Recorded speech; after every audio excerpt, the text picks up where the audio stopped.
के प्रधानमंत्री नरेंद्र मोदी ने मन की बात के संबोधन में कई बातें कही। हंगामा टाइम्स न्यूज आपको सीधे दिखा रहा है कि प्रधानमंत्री नरेंद्र मोदी ने आखिर देश की जनता से क्या कहा। नमस्कार।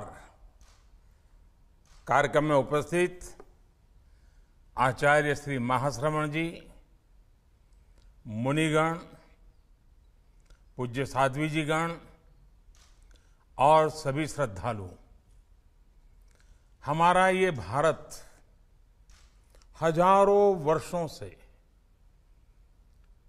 संतों की, ऋषियों की, मुनियों की, आचार्यों की एक महान परंपरा की धरती रहा है। काल के थपेड़ों ने कैसी भी चुनौतियां पेश की हो, लेकिन ये परंपरा वैसी ही चलती रही। हमारे यहां आचार्य वही बना है जिसने हमें चरैवेति चरैवेति का मंत्र दिया। हमारे यहां आचार्य वही हुआ है जिसने चरैवेति चरैवेति के मंत्र को जिया है। श्वेतांबर तेरा पंथ तो चरैवेति चरैवेति की सतत गतिशीलता की इस महान परंपरा को नई ऊंचाई देता आया है।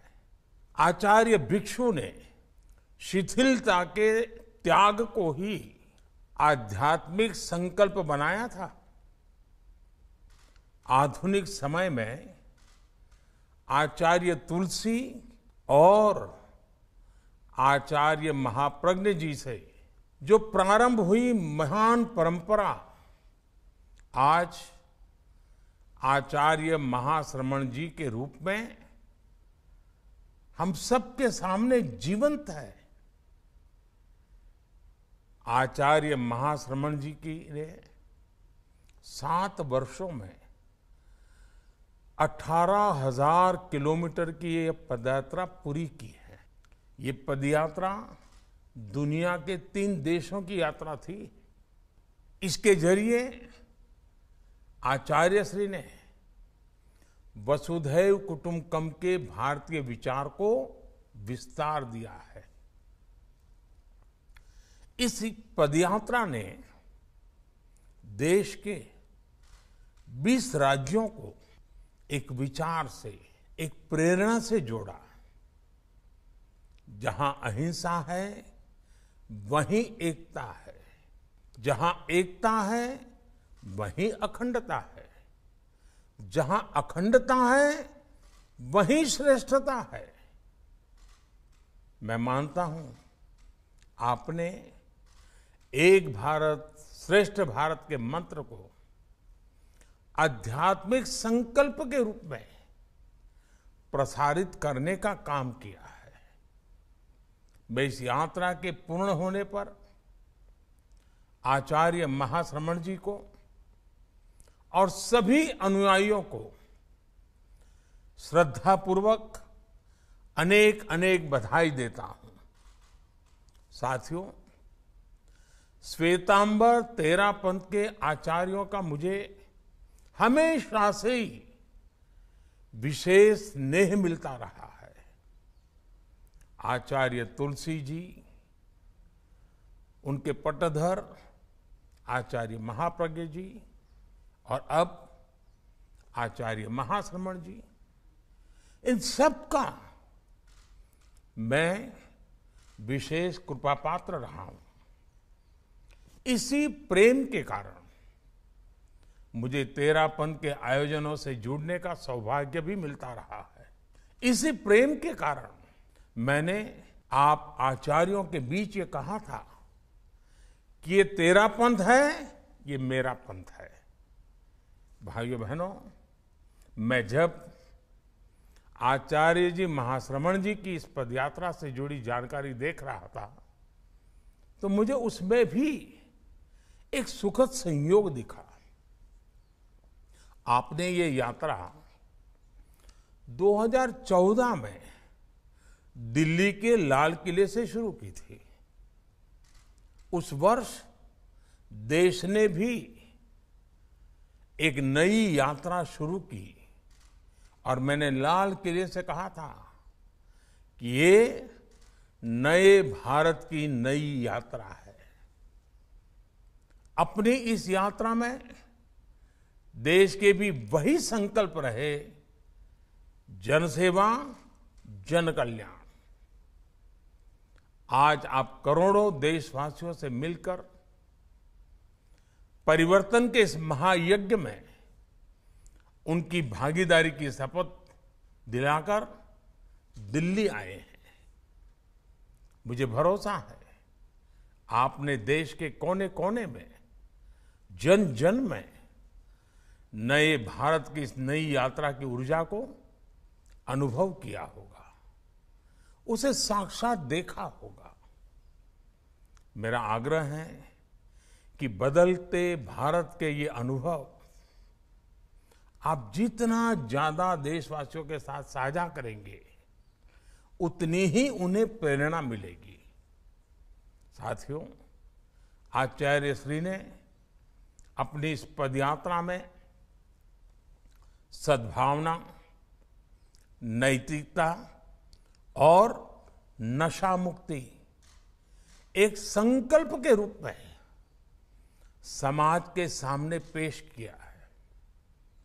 मुझे बताया गया है कि इस दौरान लाखों लाख लोग नशा मुक्ति जैसे संकल्प से जुड़े हैं। यह अपने आप में एक बहुत बड़ा अभियान है। आध्यात्मिक दृष्टि से देखें तो हम स्व का साक्षात्कार तभी कर पाते हैं जब हम व्यसन से मुक्त होते हैं। ये व्यसन, ये नशा, लोभ, लालच और स्वार्थ का भी हो सकता है। जब स्वयं से साक्षात्कार होता है तभी स्वयं में सर्वम के दर्शन होते हैं। तभी हमें स्वार्थ से ऊपर उठकर परमार्थ के लिए अपने कर्तव्यों का बोध होता है। साथियों, आज आजादी के अमृत महोत्सव में देश भी स्व से ऊपर उठकर समाज और राष्ट्र के लिए कर्तव्यों का आह्वान कर रहा है। आज देश सबका साथ, सबका विकास, सबका विश्वास और सबका प्रयास के संकल्प पर आगे बढ़ रहा है।